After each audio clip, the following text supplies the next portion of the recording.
Welcome again to Design Space Academy videos. Today we're going to see about unit number 5, part number 1, which is a very important chapter. We're going to see about design strategies, the climate responsive and energy efficient building. So we will understand about what are the effective strategies which can be used for climatic design. So that's what we're going to see in this chapter. We have already seen about solar geometry, we have seen about ventilation strategies, we have seen about the lighting strategies and so on. Now all these strategies are applicable according to the location.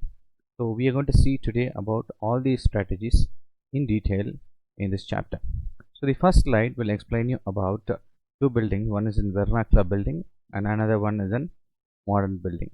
So by understanding this, we know that the vernacular building was the building which was built earlier when there was not much of usage of energy. So the people had a lot of trial and error methods which they always followed to do a certain shelter.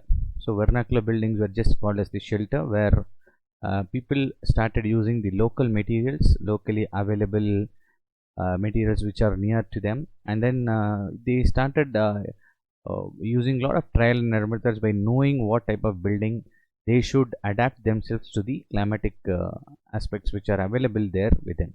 So if it's a hot climate, or maybe it's a hot and dry climate, they started thinking of building houses which of earth and so on, which will have more time lag and so on, and they wanted to have smaller openings and so on, like that.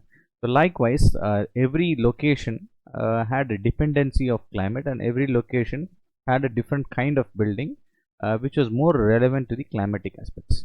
So if you see this vernacular building, the vernacular building had a good natural ventilation. The daylighting was optimized, or maybe in abundance also, sometimes, which are available, and locally available materials which were nearby. So anything which was near to their vicinity, anything which was feasible for them to go and take it and build. So it was the locally available materials which they started using it, and the whole buildings were climatically responsible. So if you see this building, it's done in maybe in a warm humid zone. Like you can see, the building is actually lifted up, so this will actually avoid the flow of air below the building, okay, in a warm humid zone.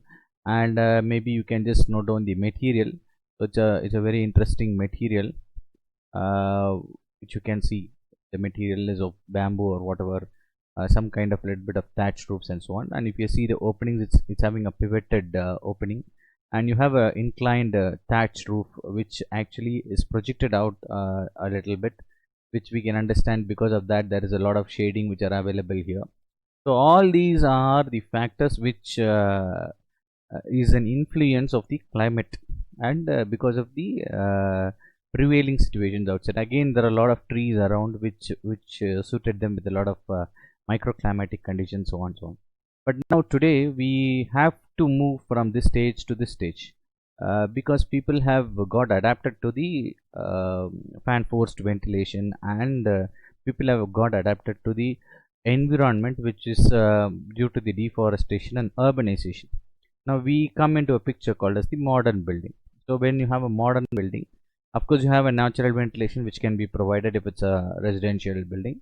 But whereas when it comes to an office building, there's going to be a task which is going to take place in the office. So they had to go for a mechanical ventilation. So the mechanical ventilation was finally a need for them because all the tasks which are oriented were based on the papers and so on. So the mechanical ventilation had to be used in a modern building. The daylighting was efficiently used, so we can understand the daylighting criteria can be used by bringing in daylighting by means of glass. But energy efficient electrical lighting is also needed because the buildings were large, and we need to know how efficiently we can use the energy efficient lighting. The materials were new because there was a lot of possibility of bringing in a lot of new materials from anywhere, but it had to suit to that climate, or maybe it had to suit to the type of the building. So the materials are new. Now the term is called as energy efficient architecture, because now we are very conscious about the energy. So we have to know how the climatic aspects are working, and also we have to understand the energy which is supposed to be the main concern today. So by understanding this, we have to know how we can proceed further in our future by taking the concepts of the traditional ideas and also moving into the modern era. So if you see, a good example is a marketplace where even we used to visit in our older times. So there's a marketplace at Kumasi, which is at South Africa. I think so. It's Africa. So the marketplace was it's extremely an open space where people used to just gather around, and then they used to just purchase the products by means of in an open ground. So that was the current scenario of a marketplace, which you can see in Montreal, which you can see in the Middle East also. It was just an open space where people used to talk, they used to bargain, or maybe they used to see all the products, and it was in an open ground. It was naturally ventilated, and even if the crowd is more, it was manageable. So whereas if you see today, the trend has totally changed. So the marketplace has become like a shopping mall, and it's become an enclosed space where people come, hang out, and they spend time together, and their family gatherings are happening in the shopping malls and in few halls, etc. So now this is the concept which has been prevailing now in the 20th century. So now for this concept, it's an enclosed building. So because of the enclosed building, they had to go for the mechanical ventilation, which is the heating systems, and also maybe the air conditioning systems, and even the air conditioning systems. The whole the marketplace, the whole shopping mall had to be adapted or had to be equipped with air conditioning systems. Now this is a major change which has happened from here to here. Now this major change has to be now energy conscious, because now the energy usage has become extremely high due to the adaptability of active design methods, such as use of electricity for air conditioning, HVAC, air coolers, fans, and electrical lighting, and all mechanical equipment. Now as an architect and a designer, maybe you are one of the what you call one of the you can also be one of the stakeholders, or you are a part of this business, or you are a part of this community who can suggest to the client how you can minimize the energy, or how you can bring in the indoor air quality by means of different ways and methods, and by means of even adapting changes according to the climatic conditions. So that's our intention is to bring in or to even design according to the climatic design. So now if you see, there is a process involved in always a design. So generally we have the integrated process, which is a conventional process, which we have done it from the beginning as an architecture student. So we take the program of the building, which is the requirements. Then we do the site analysis. We try to analyze the site by means of going to the site, we taking some photographs, and knowing about the site inventory and site analysis. Then we start planning the site by means of doing the site layout, by means of doing a macro level planning. Then we do a building schematic level planning, and we start doing a working drawing, and then we do feasibility studies, which is the bill of quantities. We try to estimate things, and we go into the final design. But whereas when you come to the climatic design, of course these factors must be used, but the main factors which are involved are the climatic data. This climatic data is available with us from the department of IMD, so which is the meteorological department, and it is available as a file with us, which is called as the EPW file. So the EPW file is generally called as energy plus weather file, which gives you the data of climate, whereas we must know the microclimatic conditions by going to the site. So the site can give you all the microclimatic conditions, and these are the natural features which are already existing with us. So we are able to decide with these features by means of knowing the climatic aspects, or also by means of knowing the site factors. So you can see how the site factors are matching. Clear? So after this, there is a process of design. So when you come to the process of design, of course there is a bylaw which is supposed to be used by the government, but here it is no existing bylaws for energy conservation and passive solar architecture. But now we have got a lot of design decisions. It's not called bylaws, but whereas design decisions which can be done as per the uh, climatic as per the location. So we have to know what type of we have to have a choice of trees, landscaping, the water bodies, the orientation of the rooms, which can be done by means of climatic design. We also can choose the materials which can involve you in terms of insulation, maybe in terms of color, texture, reflectance, and glazing type, and so on. So next we can also choose the simulation. So maybe the simulation can give you some kinds of result of the evaluation of daylighting or the solar radiation, and maybe it can also give you some kind of cost calculation. It can also give you the acoustic responses and so on. So this is based on the calculation. So once your design process is completed and you make some few decisions, you can come into a calculation. So in the calculation we will know whether the design is a successful design, a star rated design, or whatever it is, a lead rated design, or maybe is it a green building, and so on. If there is going to be some kind of iterations, then you can actually come back to this area of choosing some of your design decisions. So that's how you start doing your design decisions by means of a lot of iterations which are available, and by means of even design what do you call design conversations and and design conversations.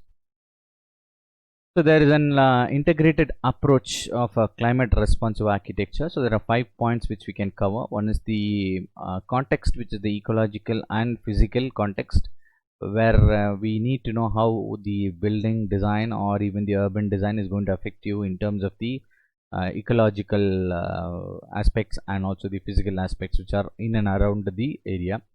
Then we have to know how the site planning can be implemented by taking care of the site and taking care of the other microclimatic features in and outside the site. So we call it as the on-site features and the off-site features.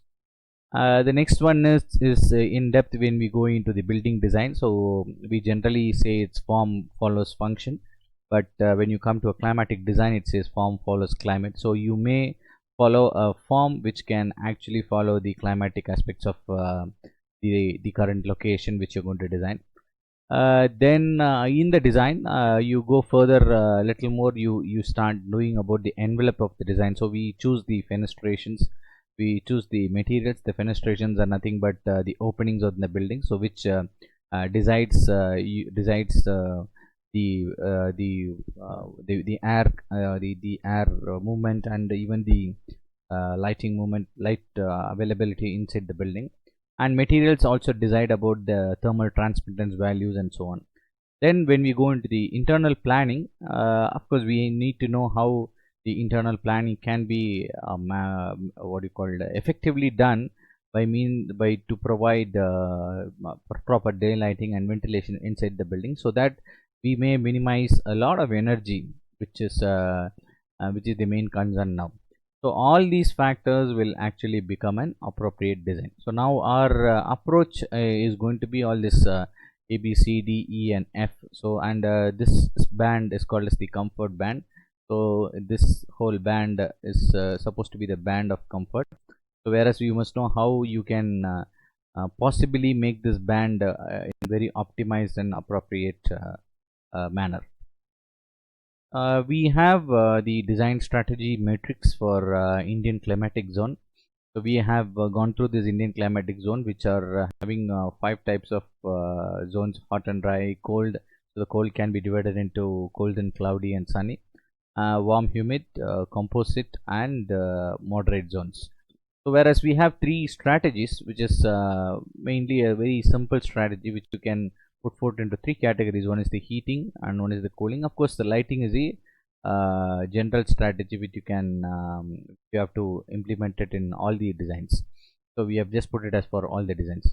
So when you go for a hot and dry climate, so it generally needs cooling, and the cooling can become the cooling has to be the whole year. Yeah, so if it's in a hot and dry climate, maybe the cooling has to be for the whole year.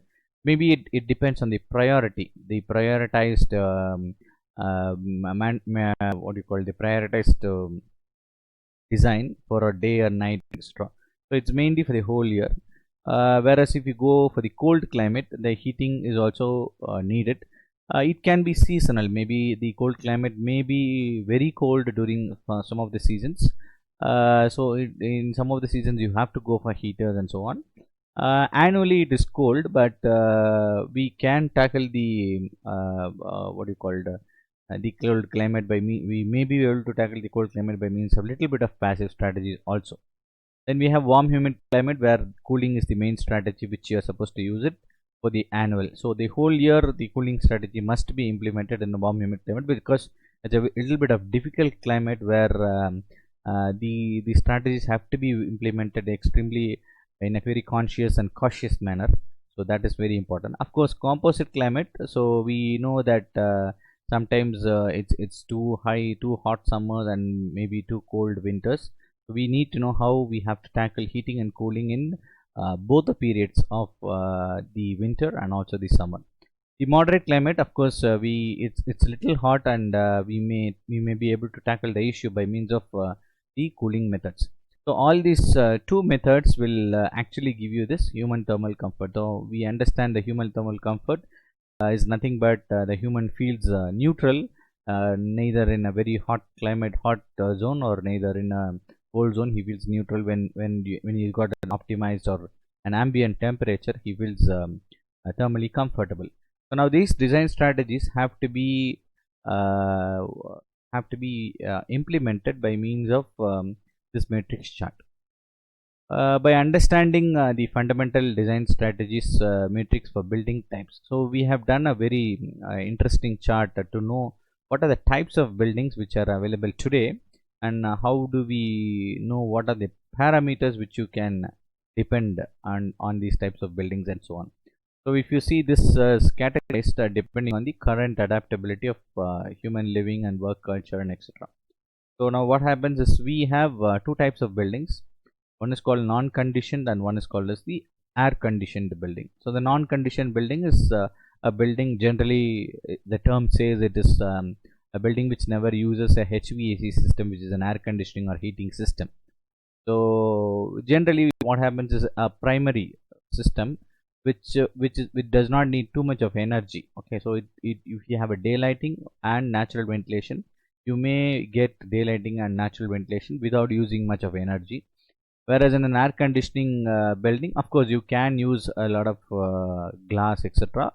You get a lot of daylight without using much of energy. So this design is controlled and it is also weather based. So it depends if it's a northern hemisphere, and if it's an European region, you need a lot of daylight. So we will depend the design according to the location of the world. So now the secondary one is called as the optimum energy. So we have to know how we can use the energy, but how to use it in an optimized manner. So it has to be regulated as per the need. So if the need is if the sorry if the need is for the commercial zone, so we need to know how to calculate it. Whereas if the need is for the residential zone, you need to calculate. So when you have a secondary factor, it's called electrical light, fans and exhaust, because electrical light is of course needed to all the places, even if it's in shelter, even if it's a residential or commercial area. We need fans and exhaust fans. So it's in a non-conditional building. We just have to we can tackle by means of fans and exhaust fans, maybe a ceiling fan and maybe a what do you call wall fan, etc. Whereas in an air conditioned building, we have electrical lights and we also have the HVAC, heating, ventilation and air conditioning system. Now this is very interesting. We have to know it depends on the occupancy. Of course, even the topmost portion, the primary factor, also depends on the occupancy. But more the occupancy, more the energy is used. So we have to be extremely careful in terms of design. how we can design according to the occupancy or the user based.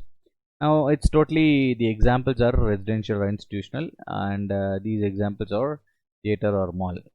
Now we have another type of building which is called as the mixed mode building, which involves both passive and active design depending on the spaces, function and weather. So the spaces may be different, it may be bigger, it may be smaller, it may be with higher volumes, etc. So the spaces are dependent, and due to the dependency of the spaces, the mode may change and the function may change. Maybe the there is going to be a sport event and so on, etc., for only for a few days in a week and so on. So the function may depend, and even the weather, the calamity, or maybe the weather conditions may differ according to the weather condition difference. Maybe in a composite climate, the mixed mode system has to be implemented. So the mixed mode is got two types of mode. One is seasonal, one is annual. So maybe if it's a hot dry climate, you have to use and what do you call air conditioning systems, not hot dry. Maybe it's a hot climate, you have to use air conditioning systems in the daytime. Maybe in the night, maybe it is the diurnal variations are more, maybe it is lesser. Okay, so maybe it is the whole year we have to use the system. It's called mixed mode. Whereas it may be a seasonal system. Maybe it is like a summer season, we can have a certain type of passive and active strategies you can use, and during the winter season again you can use some kind of active and passive design strategies. The priority of the design must be based on the summer and winter, so it can be prioritized according to the day and night conditions. Again, winter, day and night conditions. So now all these are to be controlled, or it is also called as the design controlled, and it is also weather based. So it gives more priority to the human density also, and it gives more priority to the usage. So according to the usage, the system may change, and the human comfort may also be a dependable factor according to the seasons. Now this priority design, the annual decision is for the whole season, for the day and night, and again this is also design controlled and occupancy based. Now this building function may vary as per the daytime operated building or a 24-hour operated building. So the daytime operated building, we have an example of a school. So the school is operated from morning 8 o'clock till evening 5:30 or 6 o'clock and so on. So that's called as the daytime operated building. Whereas 24 hours operated building, the residence is a 24-hour operated building, and maybe some of the commercial areas are 24 hours operated. So we need to know how the energy is dependable on both the 24-hour operated building and the daytime operated building. The concept may vary for the industrial and also the other buildings. Now it's a very important aspect which everybody must understand, how these design strategies matrix can be brought together, because today the current adaptability has changed. So according to the current adaptability, we need to know how the human can feel comfortable, and also we need to know how we can minimize the energy. So there is a three-tier approach. Now it's a very basic item which you must always remember. There are three tiers of approach which is called as the basic building design. So the basic building design will have all these site designs, the landscaping design, the forms, colors, construction materials, windows, orientation and so on. So all these are very important in a as a first approach to the building. So almost as I say always, it's very important to know, as a sustainable designer or an architect, you must know how to resolve or solve the design by means of the basic building design itself. Then we have to know how the systems, we may be able to implement some of the systems by means of providing some kind of sun spaces, the night flashing techniques, clear stories, light shelves, etc., which involves a little bit of energy. Maybe it's not the energy, maybe it's a system which you can which will have a little more cost impact for you. Then we have to depend on the mechanical equipment, maybe it is 10%. So the mechanical equipment dependability has to be extremely less.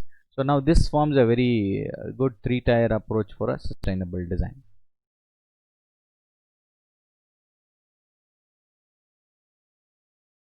Next, when we come to the fundamental considerations for a sustainable and climate responsive design, we have various points which we must start following in a sustainable or climate responsive design. The first point is called as the orientation. Second one is called as the form and massing. Third one is the shading. Fourth one is the envelope. Fifth one is buffer zones. Sixth one is surface area by volume. Seventh one is the fenestration of roof or wall. Eighth one is the materials, and ninth one is the external features. We have landscape. We have the techniques of passive and active. We have in a building, in and around a building, we have an urban setup, and maybe we can have a neighborhood setup and so on. So it depends. So we understand macro level is a bigger setup, and micro level is a smaller one, and we have another micro level which is dependable inside the building, so maybe open spaces. So the macro level is along with your build space and also the open space, where the whole site plan is very important for us to decide how the microclimatic conditions can vary according to all these strategies which can be implemented in your design.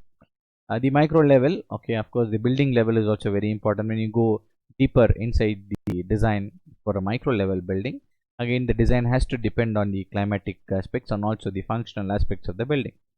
Micro level in terms of open spaces, of course when you have courtyards and so on, so that gives you another what do you call effect, or a kind of stack effect and so on. So that even can impact the way or methodology of the design, and it can also impact the comfort level of humans inside the building. So now these are the points which we are going to see one by one in this chapter, and to understand how all these points are going to affect the building in terms of a large scale and also in a smaller scale.